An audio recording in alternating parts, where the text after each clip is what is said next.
Hello and welcome to the Biohack Her podcast. I'm Azra Alagic, your host and founder of Biohack Her. I'm an integrative nutrition health coach specialising in longevity for women, a health and wellness journalist, writer, corporate consultant, and a biohacking advocate.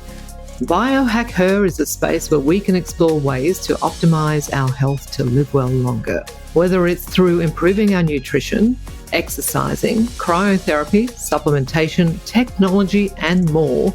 I'll be bringing you information and interviews with the best longevity experts to help you understand what you can do to optimize your health, prevent disease, and slow down or even reverse the symptoms of aging by taking control of your unique bio-individuality. Want to know more? Let's dive in.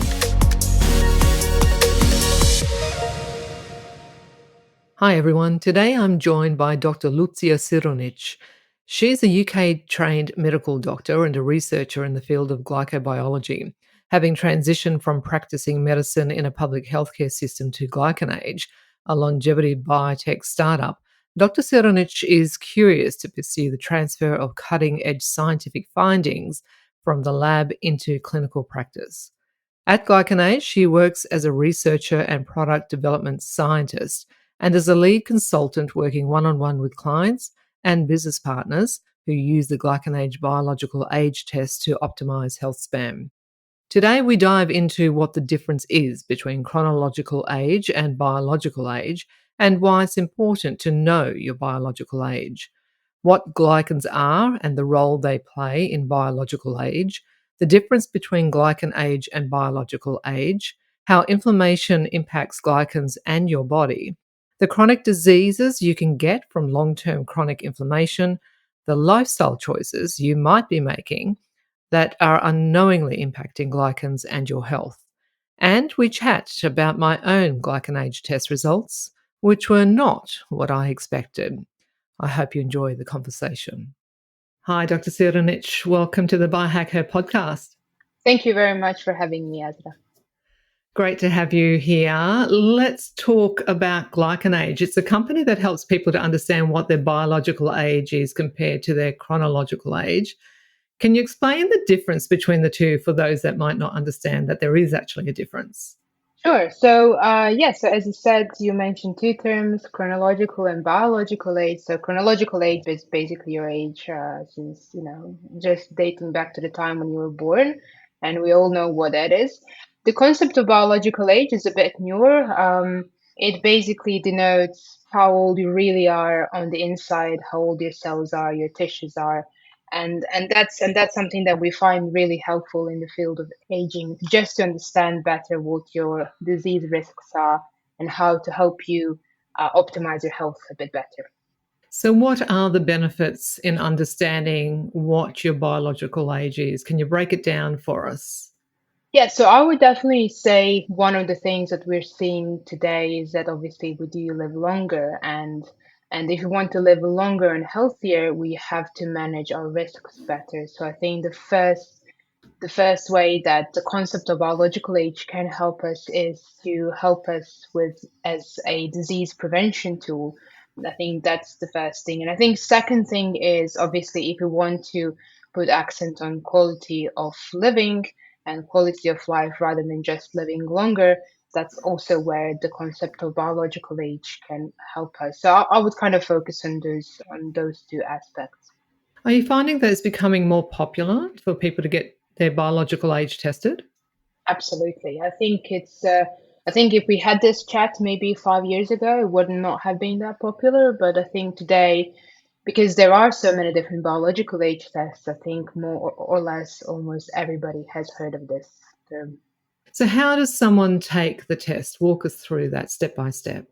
Sure. So, GlycanAge test is a finger prick test. So, it's basically if you've ever seen any relative or friend of yours who might have diabetes, check their blood sugar while pricking their finger, it's basically pretty much the same. So, you prick your finger, you give us a tiny bit of your blood sample, and then we run that sample in the lab quite a few times just to ensure basic quality control. And yes, that's kind of how it works in simple terms. And how long does it take for the results to come back? So once the sample reaches our lab, it normally takes about 2 up to 3 weeks maximum. It might seem long, but that's simply because of the procedures and processes that are in place. We do have quite some high tech in place, and it's not something that you can have your result overnight. So it simply takes at least 2 weeks before you get your result. Okay. Specifically, what are you testing for? What are you looking for? Are there a numerous number of tests that are Yeah. done? Is it just one particular test? I'm curious to know the detail behind the testing that's done. Sure. So that's actually a really good question. And when we talk about biological age concepts and how you measure your biological age, you can be looking at measuring many different things. What our test looks at is actually the health of your immune system. So, immune system is the system in your body that helps you shield yourself from many different dangers from the outside world, including different bugs and other viruses and toxins. And what we look at, as I said, is the health of your immune system. And to be a bit more specific, we look at the level of chronic inflammation, which is, we know something that the level of this chronic inflammation goes up as we age. So what we want to do is get your level of chronic inflammation and then find ways to help you bring it down if it is higher. Okay, so inflammation, immunity. Is there anything else that you're looking for? So yes, I would say I would be a bit more specific and say it's chronic inflammation. I think inflammation usually is talked about in a bit of a negative connotation. So I would just kind of distinguish between acute inflammation, which is obviously a good way to protect yourself from the dangers of the outside world. But yes, we look at chronic inflammation, the health of your immune system, and based on that, we derive your biological age. So, most people would not know what glycans are. Can you provide an Mhm. explanation of what they are and what they do and how they're linked to determining someone's Right. biological age? Yeah. So glycans are a bit, yeah, they're, I would say, an underdog just in biology and in science in general. In simple terms, they're sugars. Not the sugars that you would have from foods or from your diet, but the sugars that your body makes.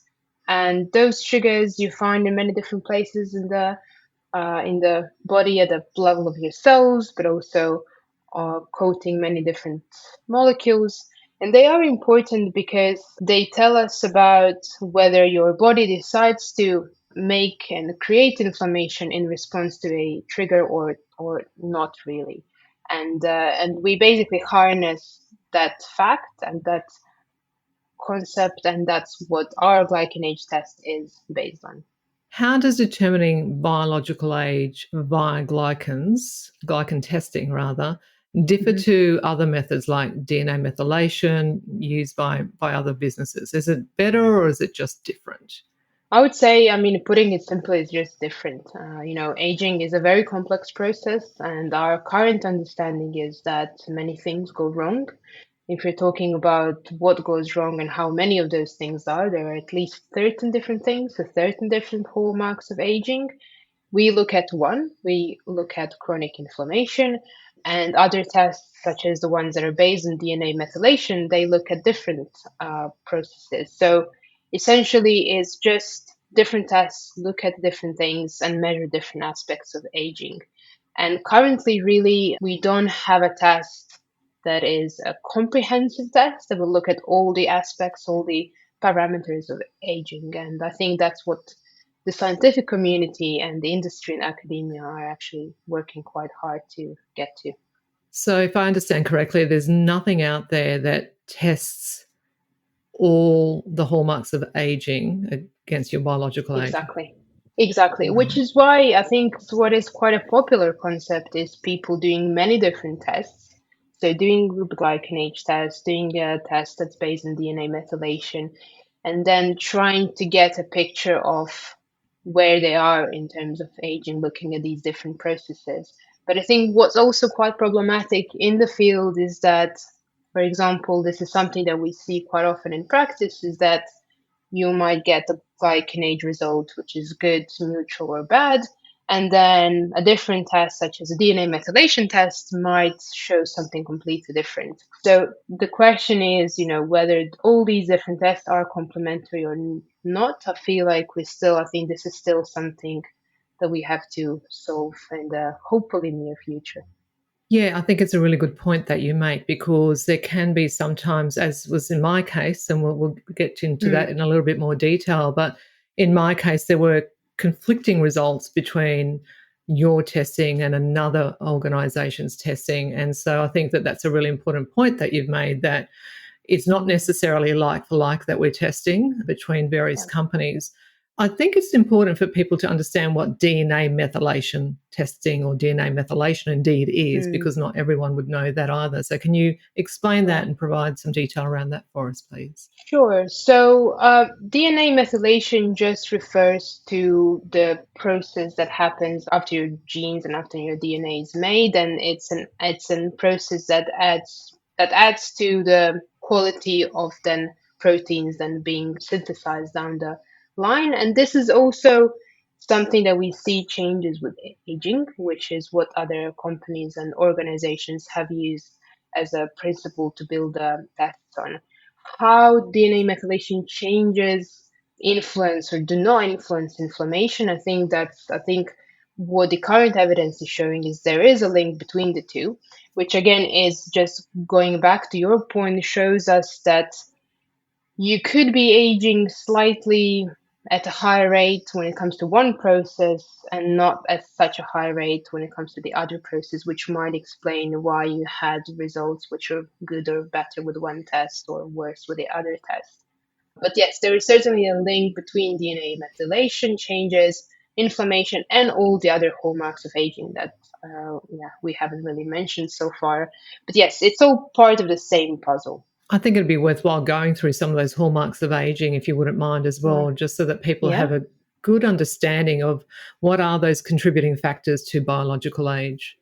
Yeah, sure. So, the hallmarks of aging story is the current concept of, you can say, theoretical concept of how we understand the aging process. And I would say that in the field, there is a bit of a chasm between groups of scientists who kind of agree with this approach to aging and a group of scientists who are not so keen on it. But essentially, currently we talk about 13 different hallmarks of aging, which basically mean changes that happen as we age on cellular level. So one of those changes is the aforementioned inflammation. Other changes would be that people might have heard about would be telomere shortening. So that is actually one of the oldest concepts and hallmarks of aging that some other testing companies and organizations use.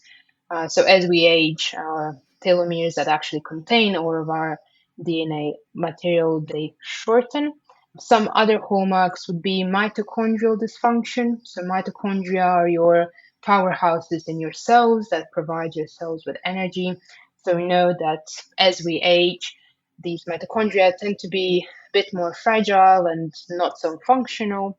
And some other sort of hallmarks also include, lack of functioning when it comes to nutrient sensing. So, your cells recognizing different micronutrients that it needs to be able to live and perform all of the other functions as well.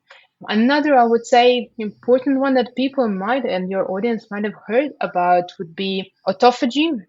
That, well, you basically lose the power to kind of go ahead with this process called autophagy, which basically just refers to the recycling process at the level of your cells. So your cells normally would be able to deal with all the waste they accumulate, but as we age, that functionality is not so viable anymore. So those would be the few that I would just sort of highlight on top of my head that people might have heard about.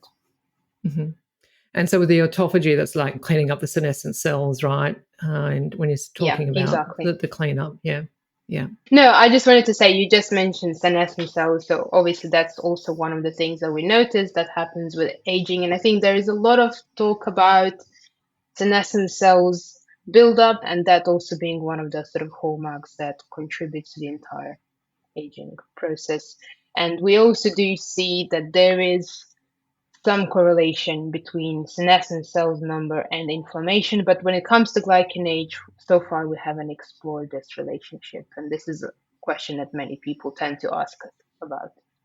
Mm.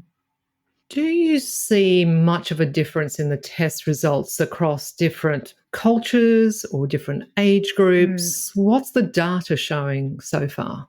Yeah, so this is an interesting question. So we definitely see that obviously what influences your GlycanAge and your GlycanAge results, first of all, would be your where you are when it comes to chronological age, but also your other background information such as ethnicity and sex. I would say sex is the other important variable. So we know that women and men do tend to age differently, and that's also something that's reflected in the glycan data. The point on ethnicity is a bit more complex and complicated, I would say. I think what we are seeing more so is actually not the ethnicity, but where in the world you actually live. So, geography and country of residence. We do tend to see that individuals who live in highly developed countries usually tend to have glycanage, you can say, that's a bit better than individuals living in countries that are not as developed. So I think there is some interesting concept there in terms of both just science and sociology as well. But I think we just need more data to be able to understand that better. And I would say another thing that's important is that this glycan data, for example, when you test yourself now, is something that's derived also from your childhood.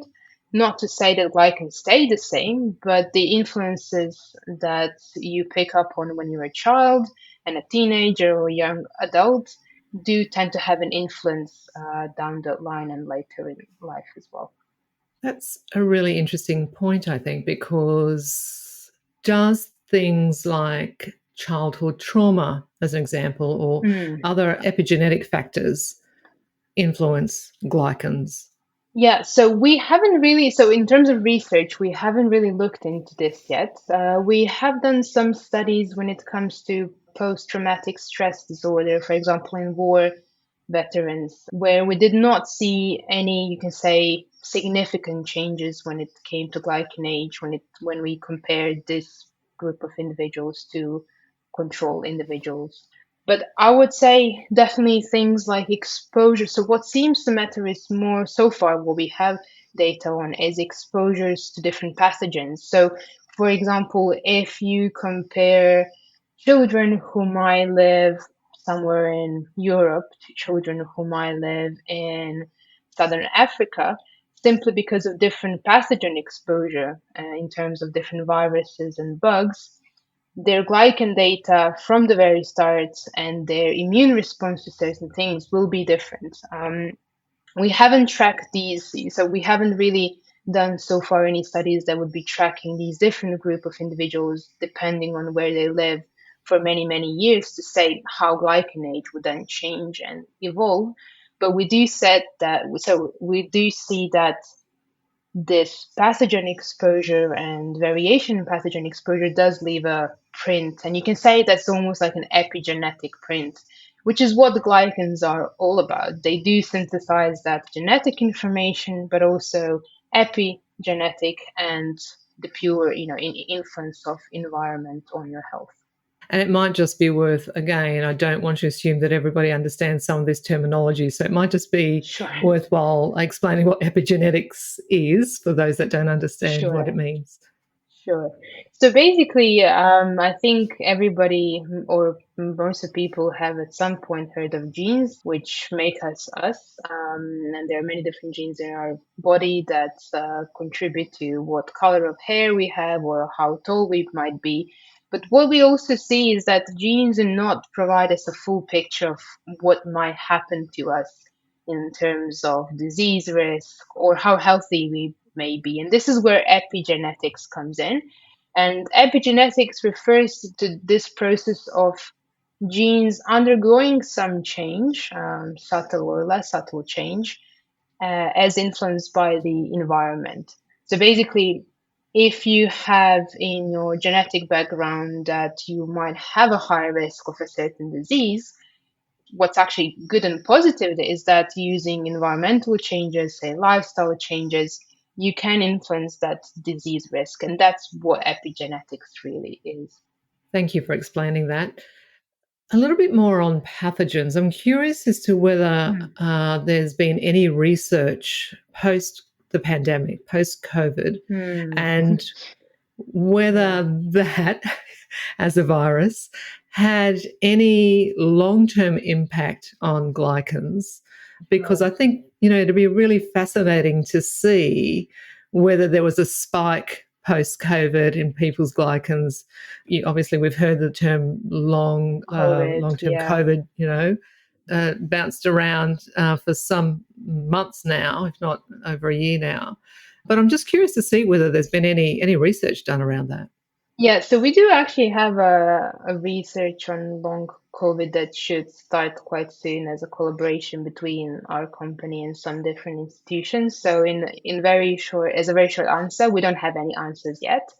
I can tell you anecdotally, I can share that in my experience of working with clients who come to us who have been regular clients of ours using GlycanAge tests to help optimize their health, I have seen in a few cases that the impact of long term COVID seems to be associated with the upward trend in GlycanAge, meaning that in some of these individuals, because we have quite a few data points, we can be quite confident to say that their glycanage spiked pretty much because of either some of the symptoms and symptoms of long COVID they might have, and here we can be talking about tiredness or constant breathlessness, or so either it's due to the symptoms or to the fact that actually because of these symptoms they're not keeping up with some of the lifestyle routines they used to have. So on top of my head, I can remember a gentleman who's tested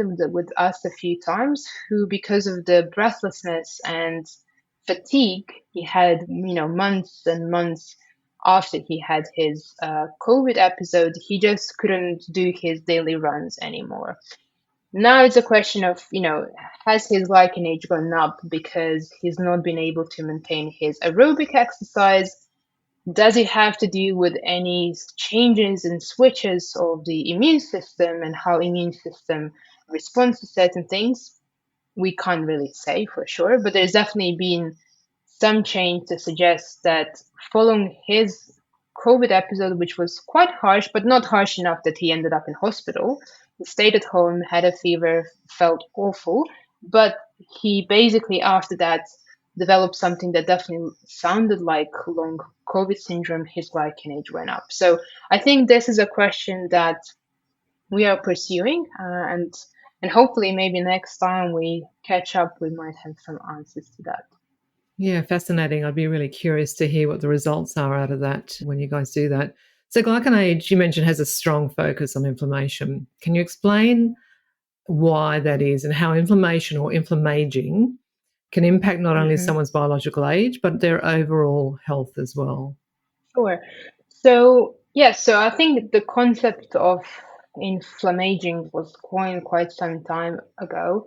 Obviously, combining the two words inflammation and aging, simply because we do see now, and this is considered a fact, that as we age, the level of this low grade chronic inflammation goes up, and that seems to be secondary to many different things, many different environmental exposures, but also something that inevitably happens as we age, because it doesn't seem that we, at least initially, had been built to, live, to be 150 or even 120 or older. What inflammation does to our body is it almost, you can say, increases how our body responds to certain triggers in a way that your body might recognize certain, good triggers or neutral triggers as something dangerous. And what that ends up in is your body constantly being alarmed about something that might not be an issue in the first place. And it's almost like a vicious cycle, really.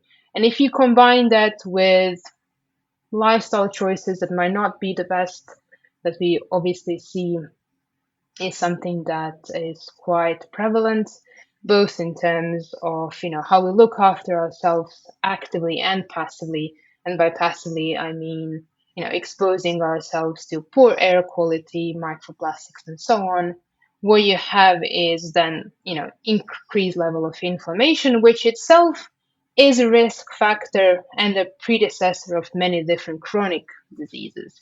So it's almost an effect and the result, which then basically increases your risk of many different chronic diseases. And here we can be talking about everything from cardiovascular disease, so heart disease, to metabolic disease, which includes things like type 2 diabetes, to dementia and other neurological diseases. So basically, yes, you find chronic inflammation to be that starting point for almost all the chronic diseases that you can think about. It's an important consideration, I think, for people to understand how long-term chronic inflammation can impact their health. And you've just highlighted some of those chronic diseases that can lead, that chronic, long-term chronic health can lead to. Can inflammation in the body be a sign of other issues that might not have already been identified other than a chronic illness? Could it be lifestyle choices? Could be autoimmune issues? What other factors could inflammation in the body be a sign of? Yeah, so absolutely. I mean, I think the chronic disease stage is almost like the end stage. So you can have inflammation slowly building up. And if you leave that inflammation to build up over years and decades, then inevitably you end up with a chronic disease. I think what we are definitely trying to do with our tests, and I would say one of the main points and reasons why we want people to test is to catch that moment before you end up having a chronic disease. So your question now being, what else is it that can lead up, to have this inflammation build up? So it's many different things, and I think here we can mainly be discussing many different lifestyle choices and factors. So say you can be following a nutrition plan that might not work for you, that can be very pro-inflammatory for you, that in a very short while can lead to the buildup of inflammation, and that can then continue in the near future and in the years and decades of your life. But there are also other factors that may not be so intuitive. I think one of the things I definitely, when I work with clients, that I see happens frequently is what we would say is relative energy deficiency. So I think in healthy individuals who are not professional sports people, who might be pushing themselves a bit too hard, both when it comes to exercise or nutrition that's not following their caloric and micronutrient needs, this is where mostly healthy people, chronologically younger, are kind of almost burning out, which then leads to buildup of inflammation. And with GlycanAge, that's where we want to catch them at, and then see how we can help them find a combination of different lifestyle factors and choices that suits them better. So, in terms of lifestyle choices, we're talking nutrition, it could be exercise. What other ones are there out there? Yeah, so I would definitely say one of the big ones that many people seem to be interested in would be supplements and supplementation, so dietary supplementation, both with the known things such as micronutrient supplementation, but more popular nowadays, sort of so-called longevity supplements. Obviously, exposure to air quality. Maybe if you do live in an area which has really poor air quality, we do see that that also has a substantial impact on GlycanAge, and obviously that's quite worrying, knowing where we are in the world, in the world today, and what everything that is happening. Other things like alcohol intake, tobacco exposure. What else do we talk about? Sleep, obviously, sleep being super important, and What about stress? both quantity and quality of your night's sleep. Stress, absolutely. So, stress and stress management, I would say, even sort of more important.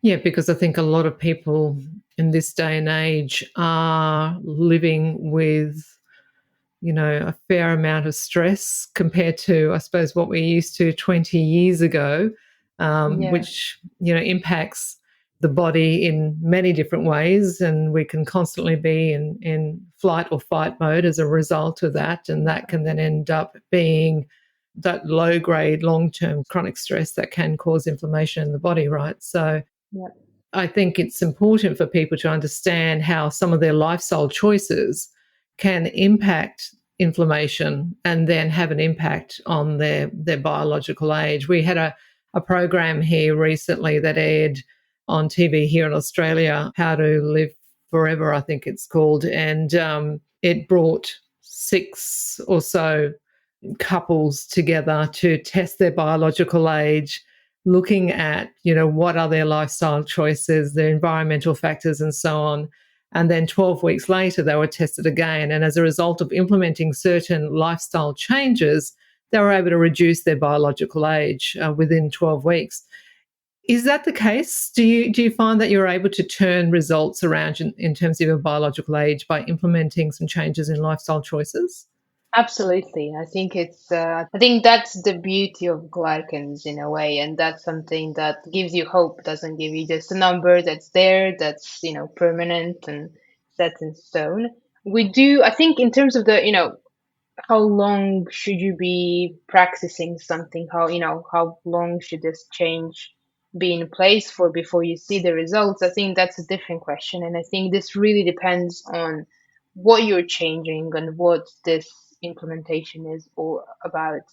I think with stress management, for example, we did do a small pilot study where some individuals were enrolled in hypnotherapy as a tool to help them deal with stress management. And we tested their GlycanAge before and after, before obviously at the baseline and then at 3 months.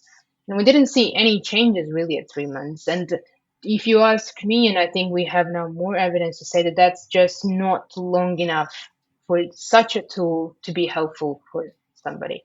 So I think when it comes to stress management, I think it obviously depends on the cause and the tool and what is it that you're doing to kind of change things around. That will take much longer. But with some other changes, such as nutrition changes, so if you're changing certain things in your diet, or if you're changing your diet fully, if you're adding some supplements in, that's something that we do see changes at 3 or 4 months for sure, as well as with some other interventions. I'm not sure if we're going to touch upon that, but certainly hormone replacement therapy, obviously something that's more talked about in the context of perimenopause and menopause in women, but also seem to be quite important in men as well. That's, for example, an intervention that if you put in place, you do see and can see glycanate changes at 3 months and quite impressive changes. I do want to expand on that a little bit more because I think it's an important topic. But I just want to take a step back to what you mentioned about supplements. What supplements are you seeing? Particularly, you mentioned longevity supplements, and as a biohacker, and there are lots of other biohackers out there as well. Yeah. I just came back from the biohacking conference in Dallas recently, and there were 3,000 biohackers in attendance there. So I think it'd be Was of that Dave very, Asprey conference? yeah, yeah, yeah, Yeah. Okay. Cool. yeah. Cool. Yeah, it was a really great conference. It was the first time that I went and that I've been Yeah. there, and we'll definitely go back again. I did see the GlycanAge team there actually. Yeah. Yeah. Yeah. Yeah. Yeah. Right there. Yeah, yeah, it was great. As they were also at the longevity conference in Singapore as well. I bumped into them there too. But I'm curious to know now which longevity supplements are you guys finding that are spiking glycans and Yeah. causing higher inflammation? Yeah. So I think supplements are a bit of a Pandora's box. I think, well, you just mentioned the conference in Singapore. I don't know if you're referring to the one that happened in February this year that was solely dedicated to Yeah, supplements, which was the first ever that's right. conference that was solely talking about supplements in the context of aging and longevity.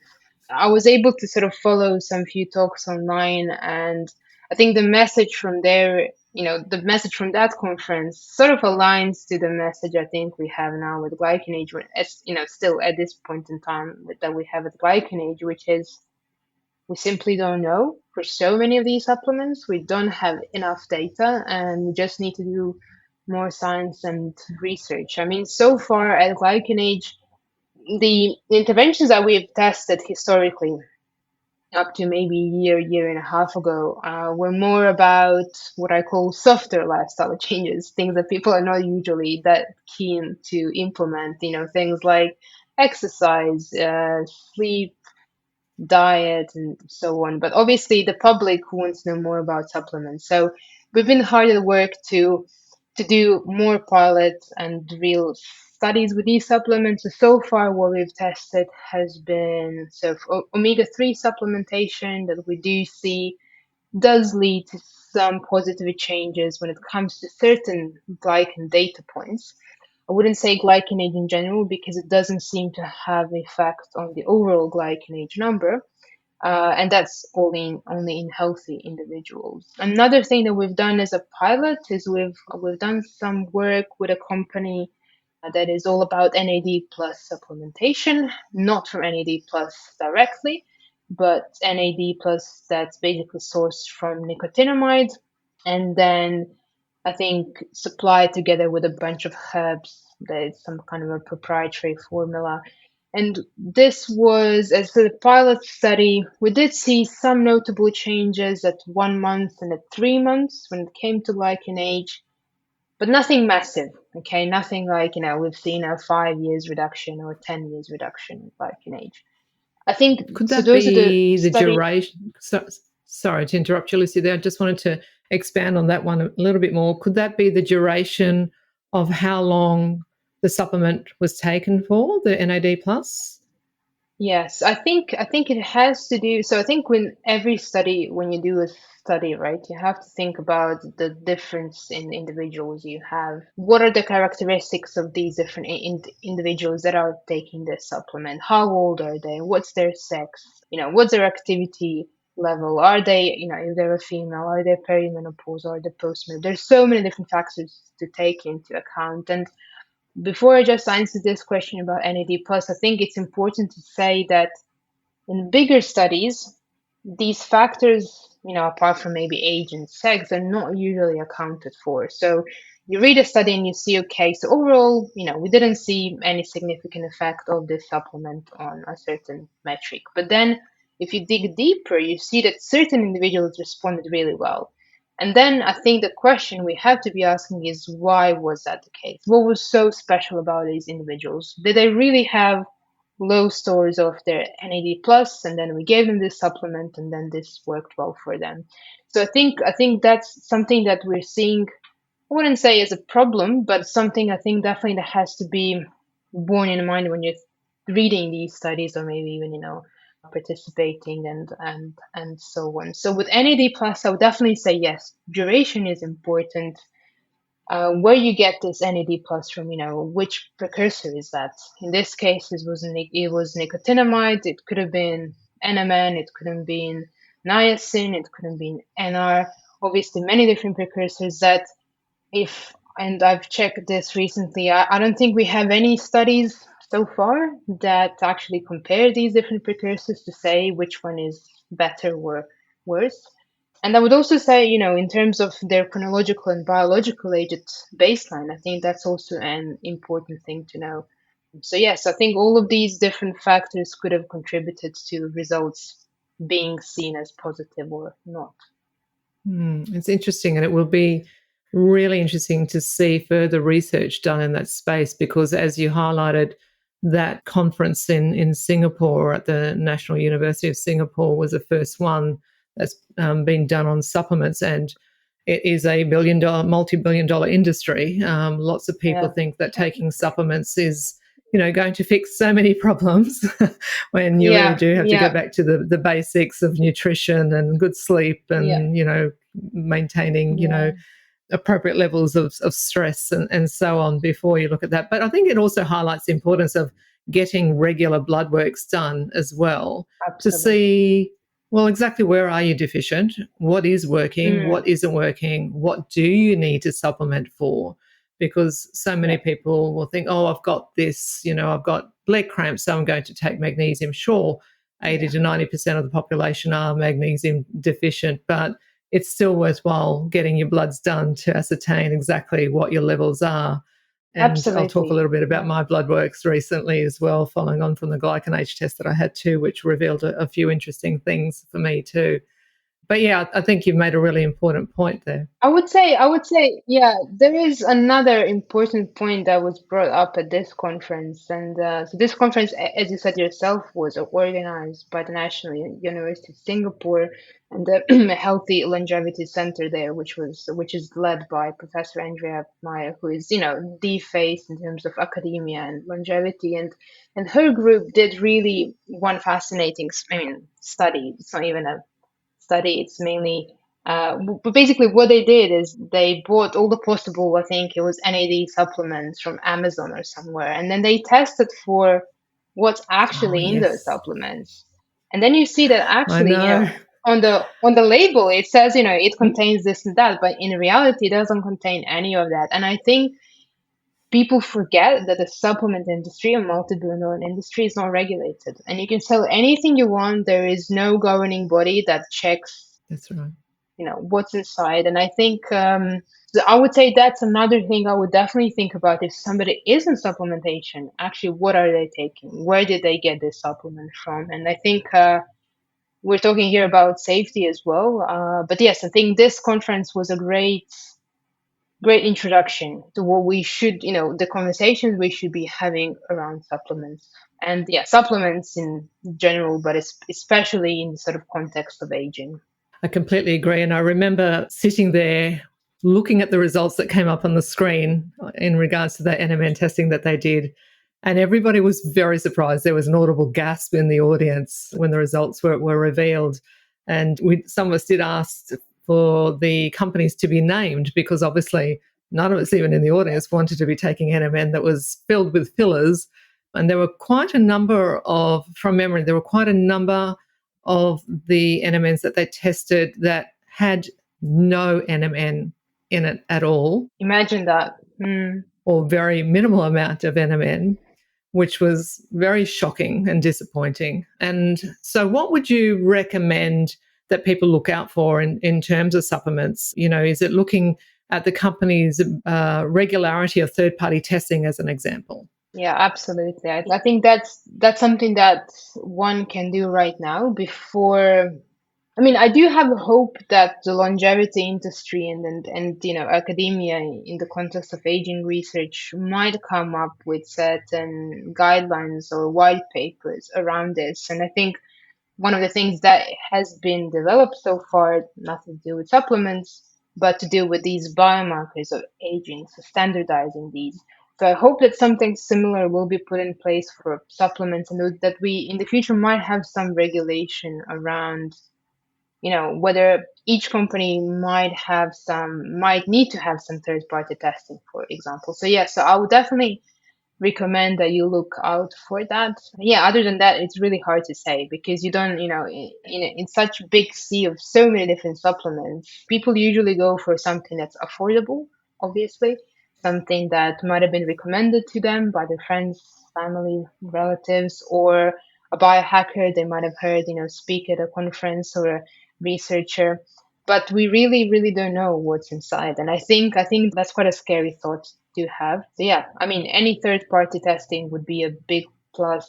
And I think I would also go with not somebody, but a company that does have some history and some experience in doing what they do and have been recommended by certain experts. Obviously, you never know if somebody was paid to recommend certain things. Obviously, that can also be quite a tricky thing to know. But yes, going by the recommendations and any sign of any regulation or testing of sorts. Great points. In regards to regulation, there was a talk at the conference about that. And I do recall that there was a fair amount of consensus that there should be regulation or we should be looking at some form of regulation around supplements moving forward. I think the challenge that they highlighted was across different countries, different continents. It varies. Obviously, here in Australia, we've got TGA, for medical drugs. In America, there's FDA. I'm not sure what the one is in Europe where you are, but I think that was probably one of the hurdles that they felt that they had to negotiate in terms of trying to achieve consistency with supplements, across the globe, in order to protect people's interests. So I guess watch that space, and maybe at the next longevity conference there'll be some further information that's provided from Professor Mai's team at the next conference. I think they're going to have another one next year. So I'd look forward to. Yeah, I think so. I think the feedback was amazing, and I think people want that. And I think they really managed to get really good panel of speakers and contributors. So I Yeah. think it was quite successful. Yeah. Yeah, it was a fantastic lineup and well worth attending. So let's jump over into my GlycanAge test, because in my conversation regarding my own results, it was explained to me that the results from the GlycanAge tests that I had, that sometimes high results in inflammation can be due to high fitness levels. I think actually you and I had this conversation. But I was thinking about it, and fitness has been found in many clinical studies to be one of the best biohacks anyone can do to maintain, longevity. So why are results showing athletic performance with indicators of high inflammation, and how's GlycanAge calibrating these results? Has there been any further work done in that space at all? Or, I mean, you touched on it a little bit earlier that, burning Yeah, yourself out or being, going too hard at it in terms of your exercise routine can cause high inflammation. And I think, reflecting on it, I think I actually did that test straight at after the gym. time. Hmm. At the time, I was thinking back and I thought, Yeah, so I would say that.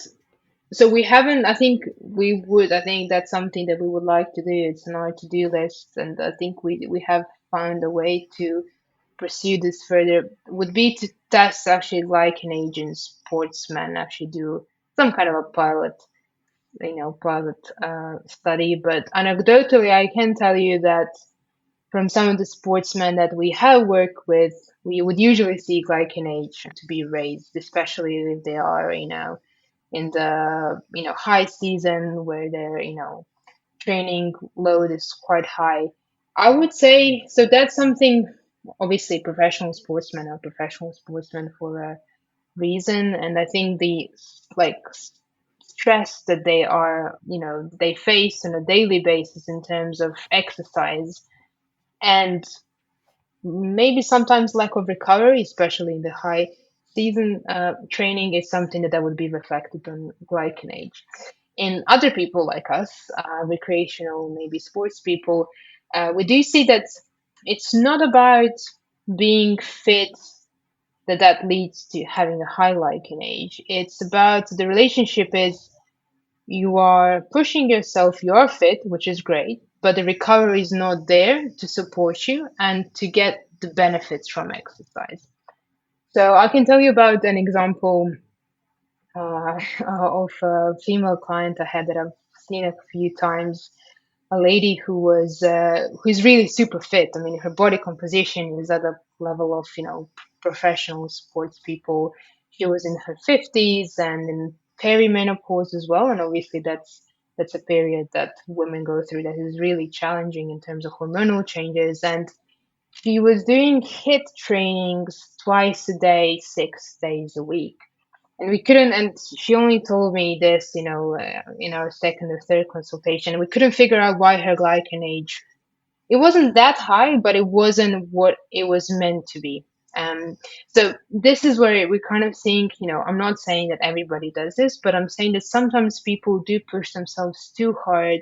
And then the benefits of exercise they would normally get, that obviously challenging yourself and exercising in high intensity zone is great, but you have to know how much of that you need and how much of that you can deal with. So I would say that the relationship between GlycanAge or situation where glycanage is higher because somebody is pushing themselves relatively too hard and is basically in energy deficit all the time, That can be dealt with, not at the expense of losing your fitness. It just means acting a bit more adding a bit more active and passive recovery. Sure. I think when I received my results, it prompted me to try to understand why the results were what they were in terms of my inflammation being high. Because as you and I discussed, I felt like I was doing all the right things, that my nutrition was good, that I was exercising, perhaps, maybe a little bit too much, as you've highlighted. I don't feel that I had my stress necessarily under control, but it prompted me to go and do some more blood works, to do a bit more digging to see, well, what is causing this inflammation? And it was really interesting that my inflammation markers came back high in those blood test results as well, which identified that I'm actually celiac, which I was not aware of Oh, the fact that I was celiac. And so I had no symptoms of celiac disease at all. I had been diagnosed many, many years previously with leaky gut syndrome, which I had addressed. The symptoms had disappeared. But looking back on it now, it seems that it was a misdiagnosis and that in actual fact, I was probably celiac all the way back then. And my body had just got better at managing, the symptoms. But I had not completely eliminated gluten because obviously I wasn't eating bread or anything like that, but gluten is hidden in so many other, everywhere. food products. And so when you're celiac, even, the tip of a pen, in terms of gluten can cause inflammation in the body. So that I think was one of the great outcomes of me doing the GlycanAge test, was that it prompted me to go and do some further digging with a functional medical practitioner, that we were able to then really pinpoint down exactly, well, what is causing this inflammation. And as a result of that, I've made significant lifestyle changes to, address that. So I'll have to do another one to see Yeah. what the results are. But I just think that was a really good outcome for me in terms of identifying that, because if I'd have continued the way I had been continuing, then inflammation would have continued. It would have led to, goodness knows what, as we've highlighted earlier in this conversation, that long-term inflammation can lead to so many other health issues. So I think that was definitely one of the benefits for me in getting the GlycanAge test done. So there you go. I thought I'd share that with you, following on from our original conversation. No, that's really good. And I think people use the test many different ways. Sometimes people just want to see where they are, how well they're looking after themselves. There are people who are not looking after themselves and then use the test to say, okay, I need some me time now. I need to focus on my health. And for some, it's a wake up call one way or the other. So I'm not happy that you had the diagnosis, but I'm happy that you actually took it on board and seriously and that you pursued it. And I think that is the way to use our test and some of the other different tools that do exist in this health span optimization space. For sure. And I know that we chatted about another case study that was highlighted actually on your website, regarding a lady that also had received results that she did not anticipate and ended up discovering she had a chronic illness. So could you expand on that one a little bit more for our listeners? Because I just think it does highlight the benefit of getting these type of tests done, and how it's proactive personal health management is what I think is the future. And this is something that companies like GlycanAge can support people to do in order to be able to capture something hopefully early on so that they can address it as quickly as possible. Yeah, so I think what you just said before you answer your question is you're highlighting how being proactive and testing certain things, even when everything seems fine, is something to do. And I think, yes, that is a way forward. There is some slight doubt about certain tests that might be a bit too much in depth. And I mean, maybe we can touch upon that, things like whole body MRIs and so on, that you'll see some, clinicians say, well, it's a great thing to do because we can pick up on anything we see. And then you'll see some who say, well, we might find something that's not even relevant to this person's health. So I think overall, all these, being proactive is good, but there are maybe some boundaries or some limits that we have to kind of discuss further. But yes, I think you referred to this lady that tested with us as you did, basically proactively, and she had a bit of a higher result than she expected, and she went to dig a bit deeper, and there were signs of developing malignancy, so you can say a type of a cancer in her case, which was not something that she expected. That's not, I mean, I haven't worked with her, so I don't actually know too much detail apart from what's sort of published in the interview we had with her on our website. But I would say it's definitely not the only case that I've come across working as I've worked in GlycanAge. I've had some clients who might not have that diagnosis, but who actually, having done the GlycanAge test, found out, did some other blood work after that because they've not done blood work in a while, and saw that they were insulin resistant. And obviously, that is something that is quite common these days. It's a very pro-inflammatory condition. It's not good for your metabolic health and health in general. And that also then led them to implement some changes and look at their lifestyle with a different set of eyes. So I think it could be a good step to see where you are. And if something's not quite right, then you can't really put all of these pieces of puzzles into one big puzzle together, then you end up investigating a bit further down the line. And I think, yes, that's how I would recommend using our test in general. Fantastic. I just wanted to circle back to HRT because we were going to flesh that Yeah. out a little bit more. And I think, particularly for my listeners, it's a conversation worth having. Can you expand a little bit more around how HRT can impact inflammation in the body? And I suppose, particularly for perimenopausal, menopausal women, because obviously different stages in terms of that change in life. Some might be trying to do it naturally, others might be on HRT. Every woman has a different experience when going through perimenopause or menopause. So, curious to hear your thoughts on that. Sure. So I think this is one of the most exciting areas to sort of further do some work in for us at GlycanAge. So it really all kind of comes back to the differences in how women age versus men. So in men, how they age, it's very linear. There are no big events physiologically that happen that would make them age faster. For us women, the things are slightly different. So obviously, upon that transition from having our regular cycle to perimenopause and then menopause, that seems to be a block of time where we do really age in a much faster way. And I can tell you what that means in terms of GlycanAge. We've had some few cases. So if you imagine you follow up a lady in her 40s, late 40s, beginning of 50s, her GlycanAge initially being in the 20s, 25 to 30, and then jumping to over 55 when she reaches her post menopause. So what happens is that inflammation level does go up. Many different things happen. Obviously, sex hormone and other hormone changes. So what we've seen so far is the question was, okay, if we try and fix that hormonal balance, at least sex hormone balance, with HRT, so with hormone replacement therapy, could we see change in GlycanAge? Meaning, could we reverse that GlycanAge to be what it had, what it used to be before? And the answer to you in 99% of cases is yes.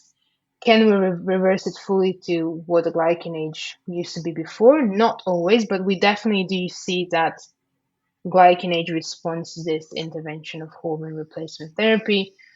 Now, depending on woman's needs, whether that's just estrogen or whether that's a combination of estrogen and progesterone, whether you add in testosterone at some point as well.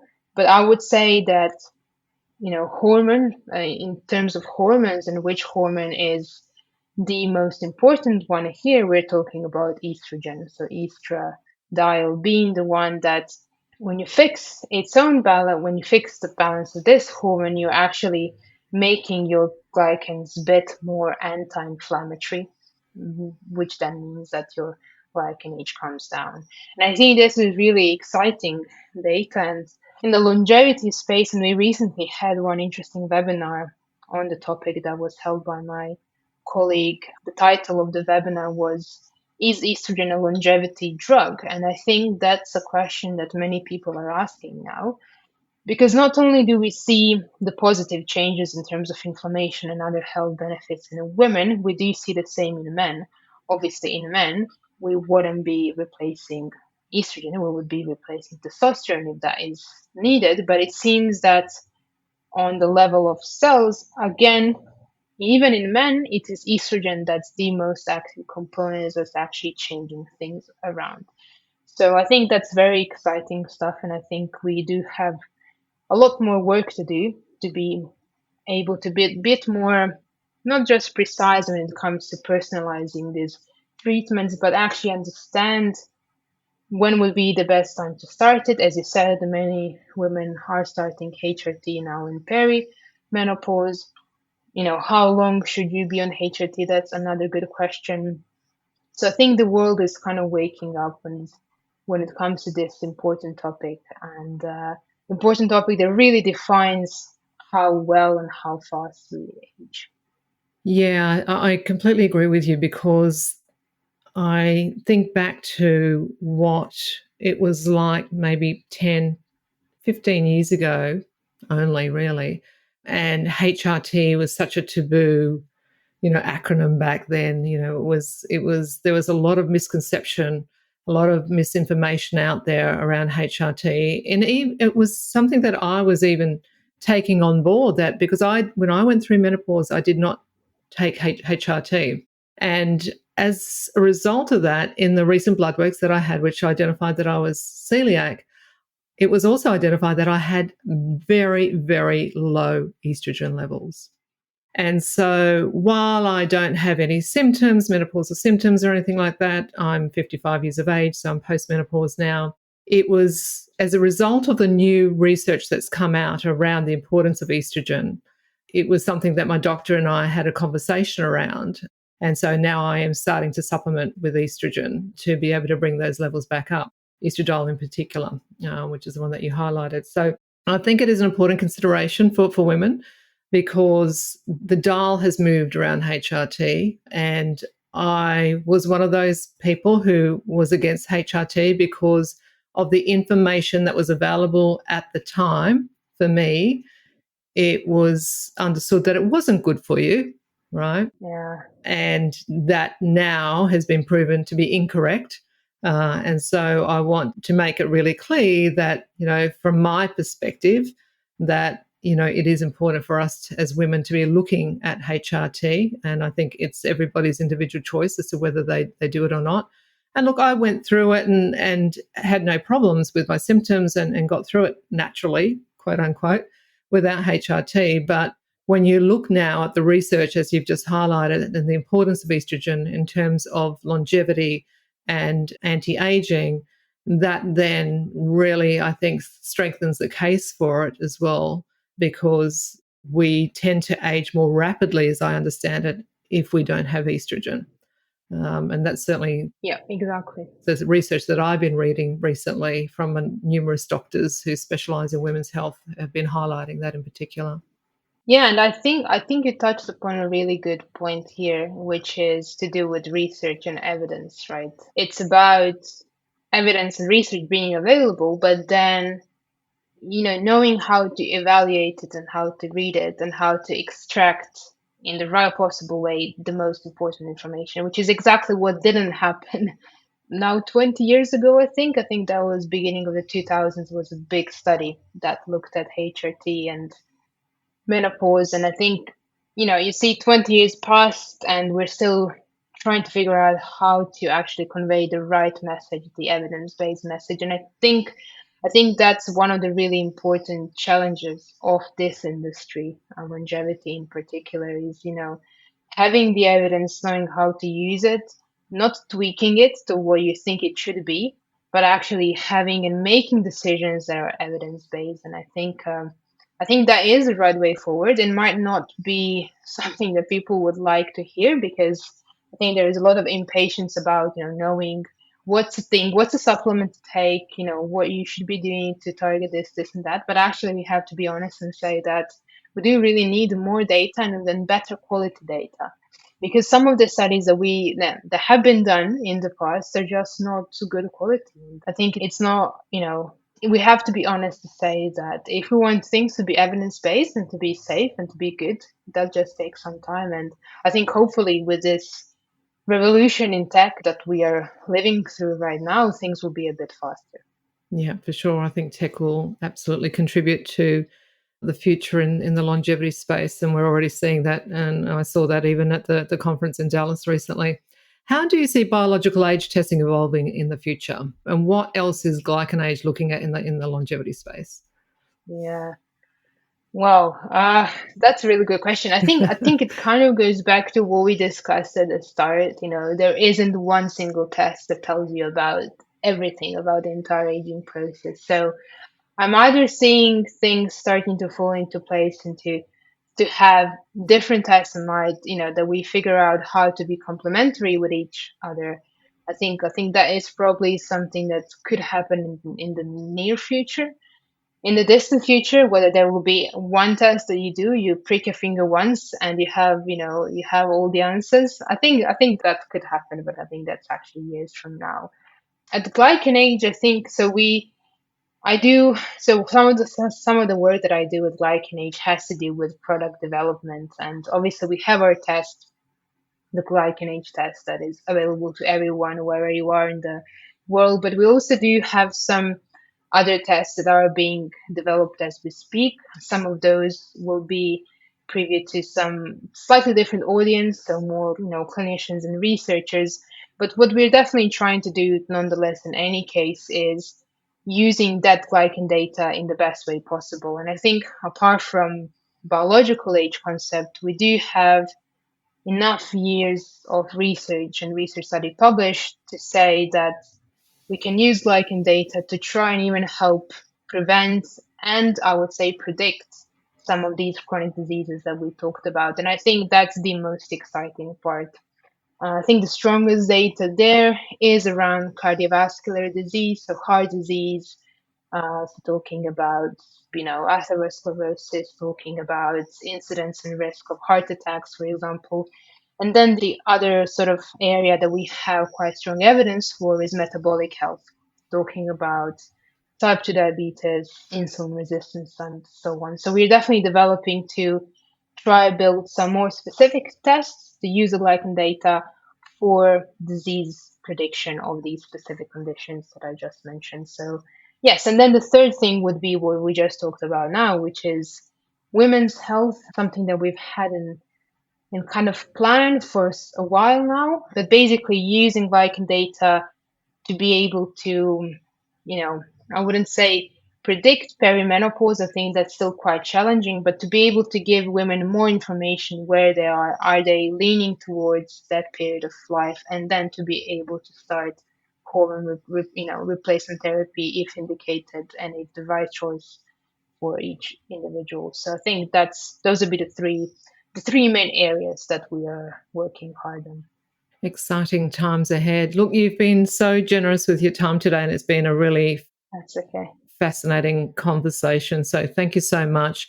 I just wanted to ask you one more question. What does it Sure. mean to you to live well longer? Ooh, so the thing is, chronologically I'm 28, and I kind of tend to hang out always with people who are a bit chronologically at least older than me, and then everybody thinks that I'm really young and that I'm not wise enough to kind of provide answers to such a question. But I think so far in my 20s of years of living, what I've seen to be important in terms of life and quality of life and living well is, yes, looking at the data and, investing in your health, but always finding the balance, not being too obsessed with the data points. I think that's something that I've also learned for myself. And I think to be in a good place, not just physically, but also mentally. I think people forget that you live inside your own head as well.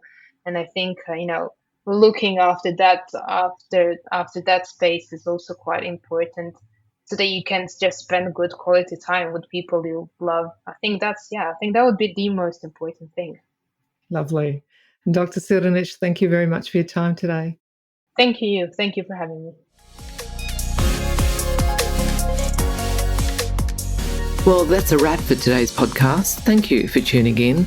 And if you'd like to learn more about biohacking, go ahead and sign up on my website at www.biohack-her.com to get a free copy of my 5 top biohacks to get you kick-started. While you're there, you can also check out my blog page for more tips on biohacking. If you'd like to subscribe to this podcast, you can do so on Apple, Spotify, and Google Play. Let us know if there's anyone you'd like us to talk to in particular, and we'll endeavour to get them on the podcast. Until next time, remember to live well longer.